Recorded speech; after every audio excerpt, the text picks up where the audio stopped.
And good morning, everybody. Welcome to JP's Morning Brief. I got to make sure I say it right because this is our morning edition for the JP8 report, but it's called JP's Morning Brief for 2/3/2026. I hope everyone's doing good. We're slowly making transitions to the new format for in the morning time. Uh, I talked to Rachel last night about the thumbnail and stuff, but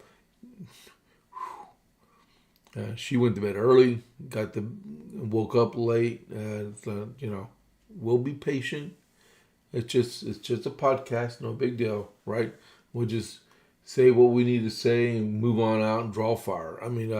Do great things, right? So welcome to the JP's Morning Brief.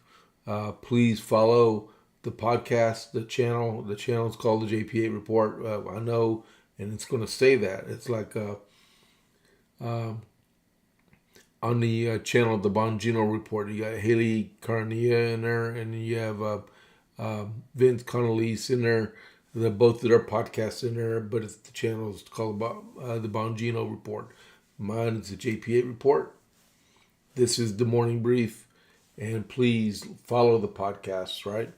And then also give us a like, that thumbs up button, and uh, do not be afraid to chat. Okay, I'm all by myself. I don't have my buddy Padre with me. He's usually with me during the afternoon broadcast, but I'm all by myself right now. But if you chat with me, I'll either verbally respond or type in something really fast for you. Okay, and but we'll go from there. Right now, I'm still debating on whether I want to do the America 250 during the morning brief or just save it just for the JP8 report. I don't know. Anyone has an idea about that? Give me a chat. Just respond in the chat. We got a few people that's live with me right now. A little bit of interaction. Give me some ideas on what y'all are interested in. Right. Um, I can tell you, I was so excited watching the uh, the Dan Bongino show. I'm wearing another one of his shirts. Uh, that was a really awesome endeavor yesterday. Been almost a year since I heard him. His Rumble got attacked yesterday. Uh, I think it's like four different occasions during his show, and I was sweating bullets because after he goes off the air, I go on the air 1 hour later. I'm like, are they going to continue this throughout the day? For the most part, my stuff was good to go. Um, I, I do have my problems with OBS, but that's another issue. Um, so, but he had okay, this is including the crash attempt, the DDoS, the deliberate denial of service attack is what they were saying the cyber attack was yesterday. That's when you swamp the website with so many requests, the website doesn't know what to do, and it failed several times, but they got it back. He had about a total of 250,000 live viewers yesterday morning. And like right now, I got like 5 live viewers, which is 6:30 in the morning. I get more of my people to see the podcast on video on demand than actual live. I wish I would have 250,000 people watching it at 6:30 in the morning. I hope they're listening to it instead of watching it if they're going to work. Um, and there was 2.7 million total views of yesterday's podcast for him. My guess was 500,000 live viewers, but they had the cyber attack. But the 2.7 million total views of the podcast, which is tremendous. tremendous. So that was good. My hat's off to him. I'm glad he's back. It'll bring more people back to watching podcasts and getting involved in Rumble's distribution, which is great because that's, as most of y'all know, Rumble is all that I use on my broadcast. Okay, so let's get down to business. Okay, America 250. We'll go ahead and continue to do that until I make the determination whether I want to continue it or not. This one's a fun one. So the general orders for 3 February 1776. Parole is you have a challenge and password. I don't know if many people watching this are in the military or veterans. When you're out in a secure area, you need passage. You have a challenge and pass, but so you can get through, right? Or sign, countersign, or parole, countersign. So on the 3rd of February, the parole award was Chelsea, and the countersign was Cork. So someone's approaching you, they say Chelsea, you say, you say Chelsea, and they say Cork, and you know they're friendly. All right? And normally you change it every day. So this is Lieutenant Destin of the Captain Farrington's Company in the 16th Regiment of Foot. He was an infantry officer. Tried at a general court-martial whereof Colonel Patterson was president for cowardice on the 7th of January last, when it went on command with a detachment sent towards Bunker's Hill, is unanimously acquitted with honor by the court. The general approves of the proceedings and ordered Lieutenant Destin to be released from his arrest. The general court-martial whereof Colonel Patterson was president is dissolved. All arms purchased by the officers sent upon that duty are to be first delivered to Mr. Commissary Cleaver for inspection, who is to report their number, the goodness of the general, and before they are all delivered out of his store. Okay, so there's more to it. But yeah, there was a Lieutenant Destin was accused of cowardice on a incursion toward Bunker's Hill, and they court-martialed him. Well, back in those days, everything was court-martial because there was no such thing as a uniform code of military justice. But he beat the court-martial because evidently he wasn't acting cowardly. All right, so it's actually pretty cool. All right, so the first up, I don't know if you heard late last night, yesterday evening about 8 o'clock, got word that Bill and Hillary Clinton actually decided they want to testify. I guess they didn't want to be criminally charged with contempt of Congress. So here I got an article here from the New York Post. Bill and Hillary Clinton caved Monday to House Oversight Committee Chairman James Comer, Republican, Kentucky, demand that they testify before the panel about the relationship with deceased pedophile Jeffrey Epstein and his convicted accomplice Ghislaine Maxwell, or G-Max.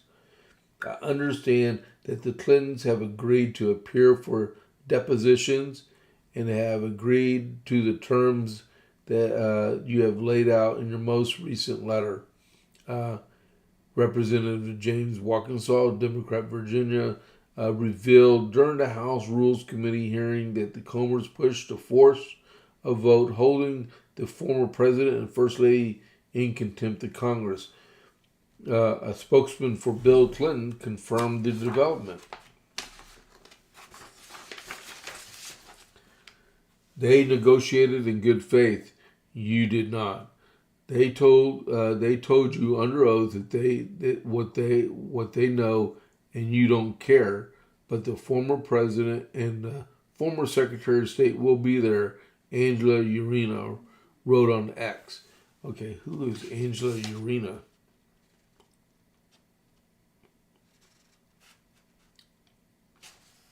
I don't know if Angela Urena is. They look forward to setting a precedent that that applies to everyone. He said the Clintons indicated they would appear for depositions on mutually agreeable dates and asked that the House scrap a contempt vote expected to take place on Wednesday, which would be tomorrow, according to New York Times, where democracy goes to die.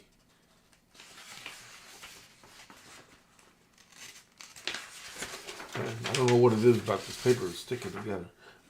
9 Democrats on the oversight panel previously voted with Republicans in support of holding Bill Clinton in contempt, while 3 Democrats backed holding Hillary Clinton in contempt. Both defied Comer's subpoena for months, publicly skipping respective deadlines to provide the panel with depositions. Comer appeared skeptical that of the Clintons' latest offer and did not immediately move to drop the contempt vote. The Clinton counsel said they agree on terms, but those terms lack clarity yet again, and they have provided no dates for their deposition, Comer said in a statement.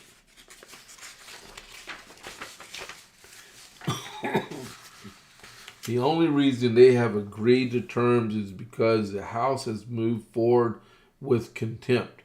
He added, I will clarify the terms they are agreeing to and discuss the next steps with my committee members.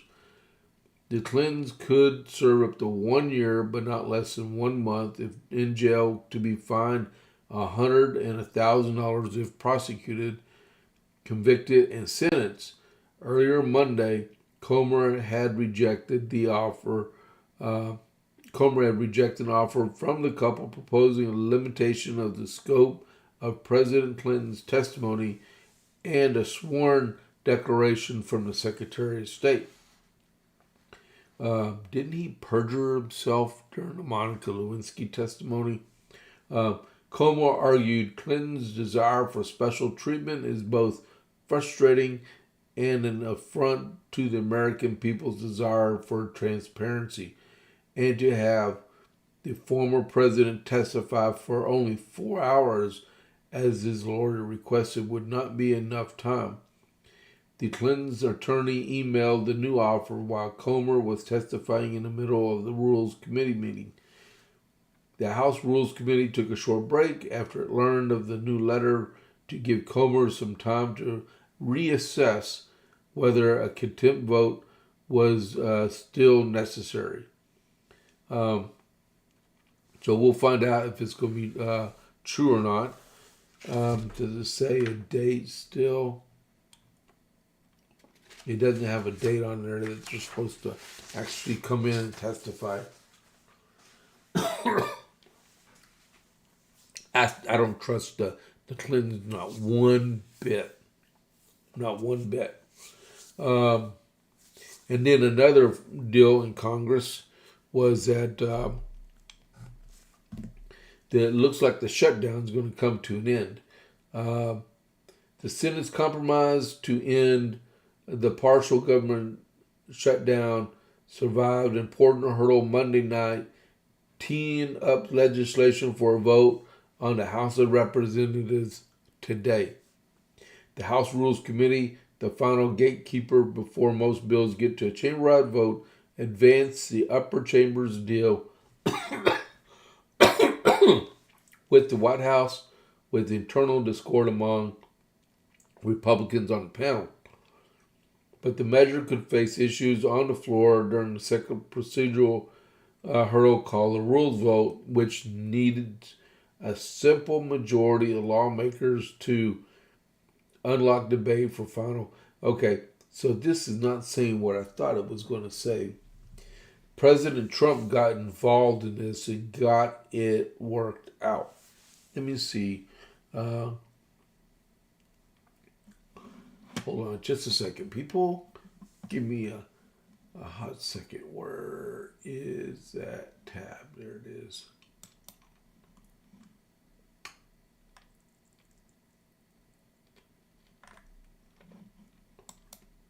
Just want to give y'all the right information.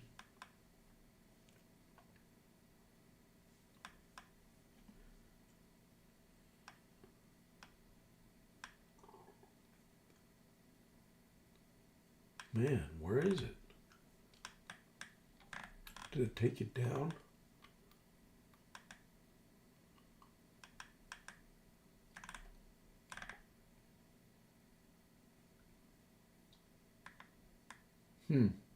Okay. Well, evidently, I don't see it on there. I don't know what happened.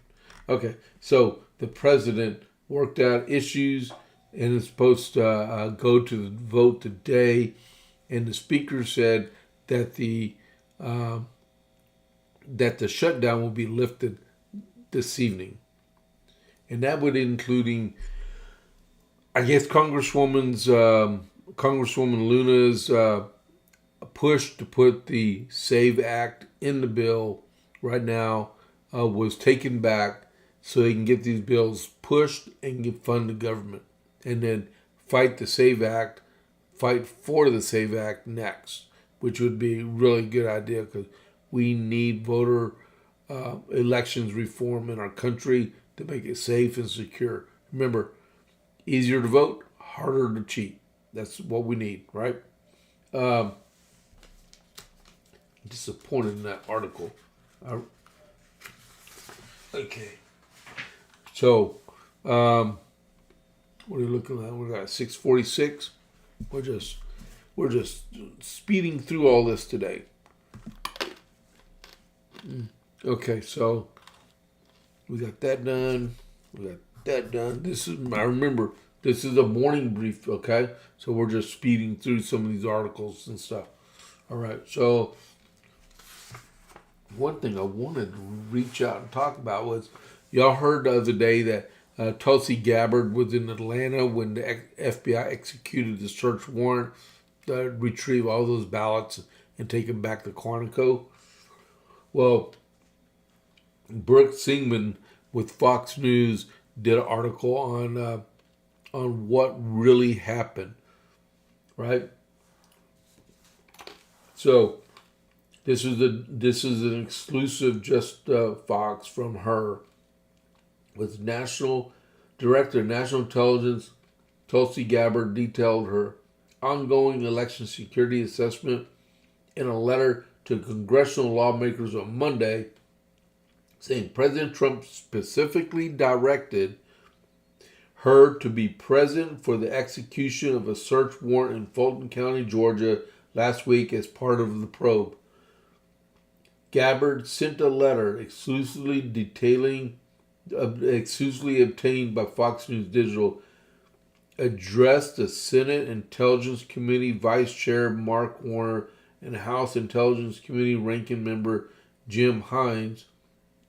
They're both Democrats. The letter was also sent to the House and Senate leadership, as well as GOP leadership on both committees. The letter is in response to one sent last week by Warner and Hines, in which they request Gabbard to brief them on why she was present at the FBI search at an election office in Fulton County, Georgia last week. Gabbard announced April 2025 that ODNI was investigating electronic voting systems in order to protect election integrity. In the letter obtained by Fox News, Gabbard said President Trump specifically directed her to be at the FBI's execution of a search warrant at the Office of Clerk of the Court of Fulton County, Georgia last month on January 28, 2026. For a brief period of time, I accompanied FBI Deputy Director Bailey in Atlanta, acting Special Agent in Charge Pete Ellis, in observing FBI personnel executing that search warrant issued by the United States District Court in the Northern District of Georgia, pursuant to a probable cause finding, she writes. Gabbard said her presence was requested by the president and executed under my broad authority to coordinate, integrate, and analyze intelligence gathered related to election security, including counterintelligence, foreign and other malign influence, and cybersecurity. The FBI intelligence counterintelligence divisions are one of 18 elements that I oversee, she said. Gabbard said that in 12 FBI field offices across the country, including the Atlanta field office, the senior FBI assistant director in charge, or special agent in charge is dual-headed at my domestic D&I representative. The domestic D&I rep program was established in 2011 through a memorandum of understanding between OD&I, that'd be the Office of the Director of National Intelligence, and the FBI, Gabbard explained. Domestic D&I reps are distributed by region and focus on specific domestic issues of concern and interest, including threats of critical infrastructure. Gabbard said that she has visited several other domestic D&I reps across the country. While visiting the FBI field office in Atlanta, I thank the FBI agents for their professionalism and great work. I facilitated a brief phone call for the president to thank the agents personally for their work. He did not ask any questions, or did he or I issue any directives. Gabbard stressed the OD&I's Office of General Counsel has found my actions to be consistent and well within my statutory authority as the Director of National Intelligence. Last week, FBI agents were seen carrying out a search at an elections hub in Fulton County, Georgia, a location that became ground zero for concerns and complaints about voter fraud beginning in 2020. The search warrant authorized the seizure of election records, voting rolls, and other data tied to the 2020 election, according to a copy of the search warrant reviewed by Fox News. Gabbard went on to address specific initially proposed by Warner and Hines, first detailing how election security is a national security issue. Interference in U.S. elections is a threat to our republic and national security threat, she writes. The president and his administration are committed to safeguarding U.S. elections to ensure that neither foreign or domestic powers undermine the American people's right to determine who our elected leaders are. Gabbard said that President Trump tasked OD&I with taking all appropriate actions under statutory authorities toward ensuring the integrity of our elections, and specifically directed by observance of the execution of the Fulton County search warrant. Gabbard again noted that OD&I has been actively reviewing intelligence reporting and assessments on election integrity since she took office. As part of counterintelligence, national counterintelligence and security centers of responsibility to lead, manage, and coordinate counterintelligence matters related to election security. NCSC, National Counter Cybersecurity Center, personnel traveled with me to Fulton County to support this effort. They were not present during the execution of the warrant. Gabbard goes on to stress that D&I has broad authority to coordinate and integrate and analyze intelligence related to election security. Gabbard also noted that OD&I is the lead intelligence agency in the Joint Cyber Planning Office, which coordinates and oversees the national strategy to secure critical cyber infrastructure, including cyber infrastructure used for elections. As I publicly stated on 10 April 2025, there's information intelligence supporting suggesting that electronic voting systems being used in the United States have a long been vulnerable to exploitation that could result in enabling determined actors to manipulate the results of the votes being cast with the intent of changing the outcome of an election. ODNI and IC will continue to collect the and assess all available intelligence concerning this threat to ensure security and integrity of our elections.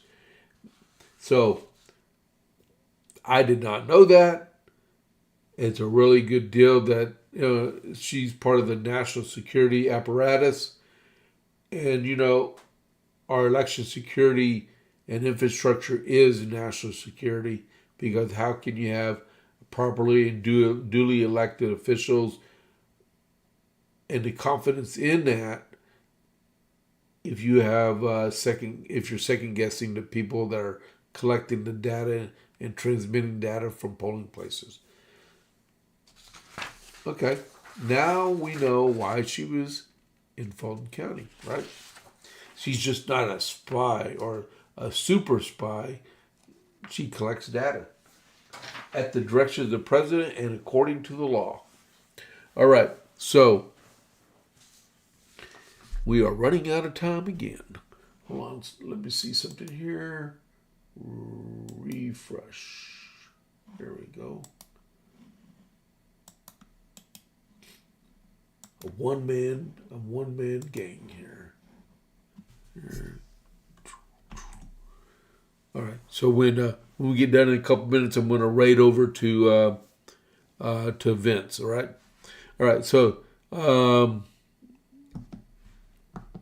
push out our data for Coryell County GOP Lincoln Reagan dinner is the 21st of February in Gatesville at the Texas Station Event Center from 6 p.m. to 8 p.m.